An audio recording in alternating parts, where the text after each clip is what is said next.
Saudara-saudari, marilah kita mendengarkan renungan dengan judul supaya mereka bertobat,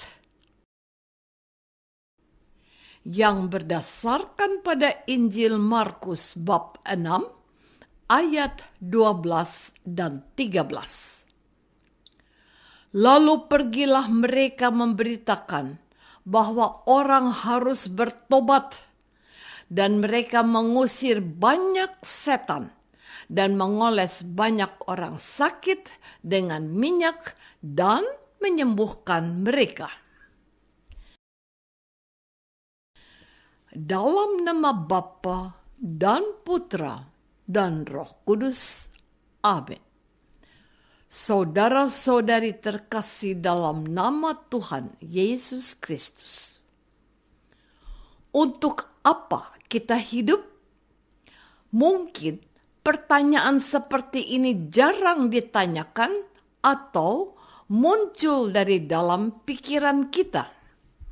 Namun, dari percakapan sehari-hari, wilayah jawaban atas pertanyaan itu menjadi bagian yang tak terpisahkan. Misalnya, seseorang bertanya kepada sahabatnya, begini, "Bu, anak Bu itu nanti diharapkan menjadi apa toh?" Atau ketika seseorang bercerita kepada temannya, begini, "Kalau usahaku ini berhasil, saya ingin membangunkan rumah untuk anak-anakku. Aku juga akan membantu gereja yang membutuhkan donasi semampu dan sebisaku." Seorang kawan berkata kepadaku, "Aku ingin salah seorang dari anakku nantinya bisa menjadi seorang imam atau seorang suster." Bukankah itu sudah sedikit memberi jawab tentang pertanyaan tadi? Untuk apa kita hidup? Pertanyaan besar ini kalau kita renungkan lebih dalam, maka kita butuh waktu yang hening dan bersungguh-sungguh untuk bisa menjawabnya dengan sempurna.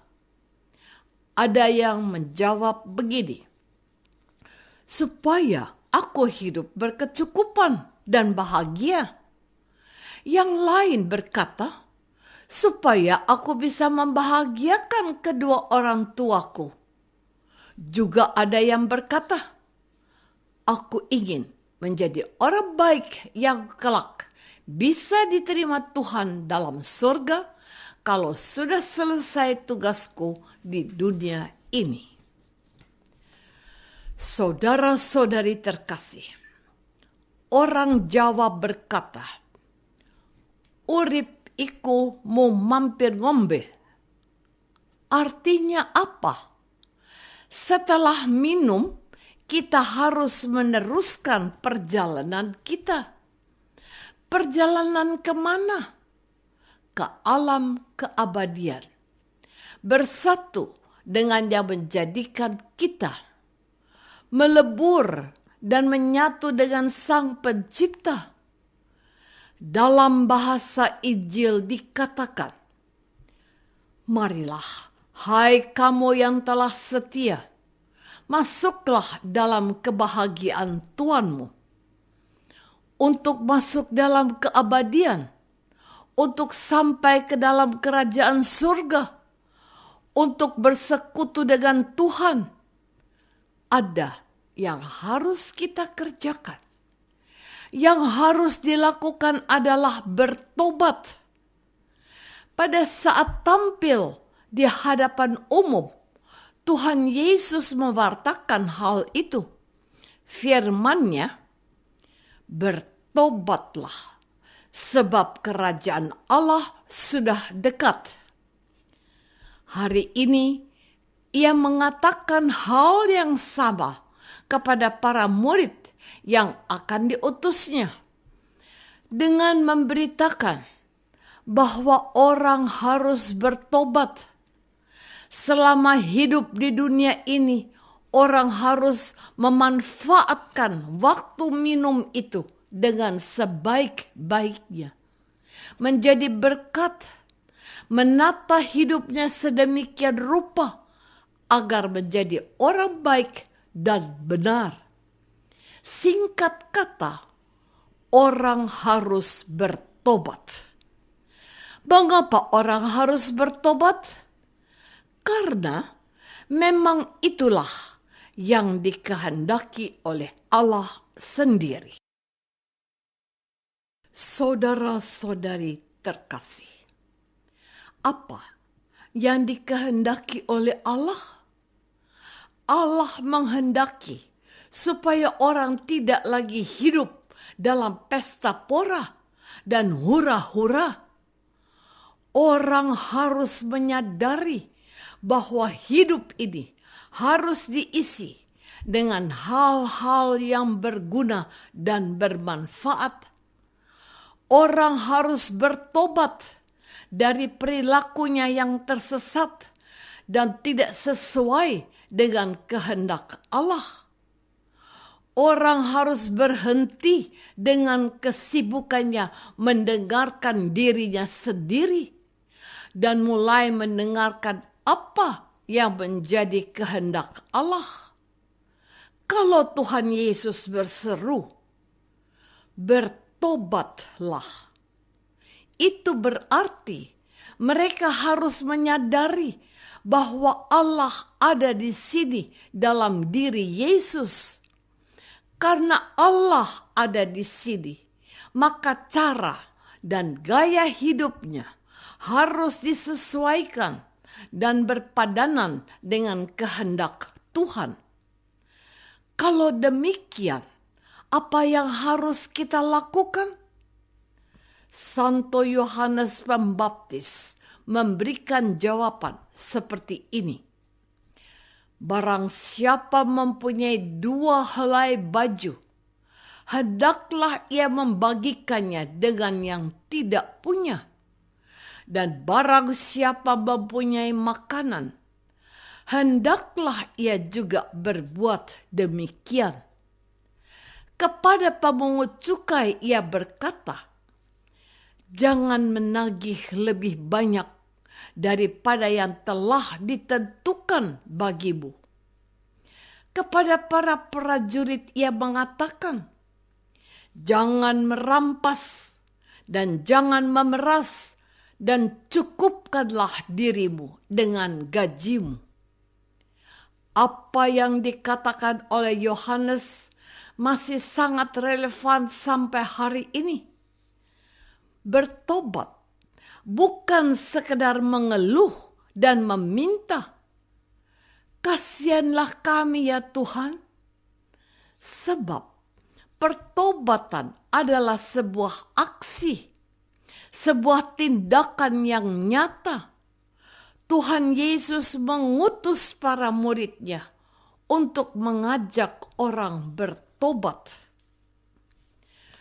Saudara-saudari terkasih, kita, yaitu para pengikut Tuhan Yesus, juga diutus kepada semua orang agar mereka bertobat dan percaya kepada Injil. Pewartaan yang sedang Anda dengarkan ini adalah sesuatu yang dibutuhkan. Namun, apalah artinya renungan harian ini jika tidak memberi dampak bagi kehidupan kita setiap hari? Mendengarkan renungan sebagai rutinitas yang didengarkan sambil lalu. Mungkin ada yang sambil memasak atau sambil minum kopi. Bagaimana bisa fokus? Firman Tuhan yang diwartakan pada hari ini kiranya dapat mengubah sikap hati dan membentuk pola tingkah laku sebagaimana diserukan oleh Yohanes. Orang Katolik kok korupsi? Memalukan. Orang Katolik kok ya tega melihat tetangganya kelaparan. Orang Katolik ke gereja setiap hari Minggu kok bahasanya kasar, penuh dengan kebun binatang? Apa tidak malu dengan orang-orang yang ada di sekitarnya? Kekatolikan seharusnya menjadi trademark dan jaminan bahwa dia adalah orang yang sungguh-sungguh berusaha menjadi orang baik dan orang benar.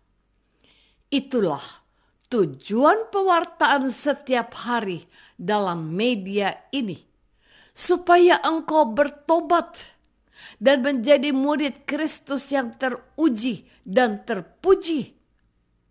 Setuju? Maka hari ini saya mengingatkan diriku sendiri dan mengingatkan Anda untuk mendengarkan kehendak Tuhan bahwa orang harus bertobat.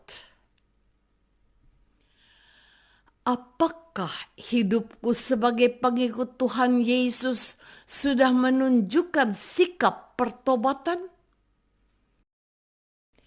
Marilah kita berdoa. Bapa yang Maha Baik, semoga hari-hari kami dipenuhi rasa syukur karena kami selalu diingatkan untuk menjadi murid Tuhan yang baik dan benar. Berilah kami semangat pertobatan, ya Bapa, demi Kristus Tuhan kami. Amin. Semoga kita semua selalu dinaungi dan dibimbing oleh berkat Allah yang Maha Kuasa, Bapa dan Putra dan Roh Kudus. Amin.